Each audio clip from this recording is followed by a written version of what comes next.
Hi Fiona, Phil Beever here from the Wilderness Club. Just want to recap on our lesson this morning. So if we run through your swing here on the left, I think takeaway's pretty good. This position here, it's all a little bit wooden, but the club head there in line with the hands is very good. If we look at this lady here on the right, hers goes a little bit more behind her, but yours is actually better. Okay, get to the top of your swing. Really like the position there. You get to very strong left arm and club almost form one straight line. Really like it. Right elbow's great. If we look at this lady here on the right, very similar position, just in a shorter. Her club head's in a bit of a shorter position.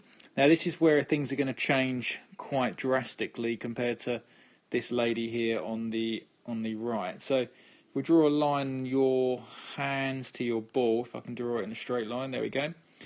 We're going to see as you start down, your hands stay on that red line. Okay.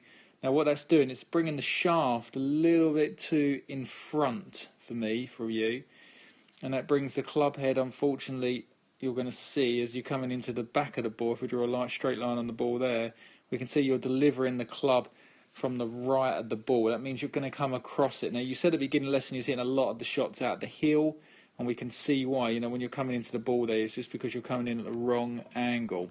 If we look at this lady here on the right, you'll see as she starts down, her hands stay on that line just inside, but the shaft cuts through her left forearm, and it just means that that club head can always stay to the left of that golf ball. So if we look and see how her club head's coming in there, and then from there she can release the club head nicely, where yourself, you can see you really leave that club face wide open. Hers is pointing there, and this lady's is pointing down that way. So in a nutshell, we worked on first of all is to put you on an upslope.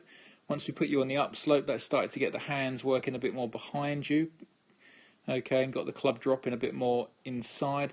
And then we put a stick sort of here in front of the ball, and I just got you the feeling of just trying to release your hands around so you can almost draw the ball. So with the stick in the ground there, Fiona, we was trying to hook it around there, do you remember? So that was just trying to release the club of your hands. Just a tiny little half swing to here, and then turn through and release the hands, just like you would do with a tennis or squash racket or baseball bat. You know, this arm should fold.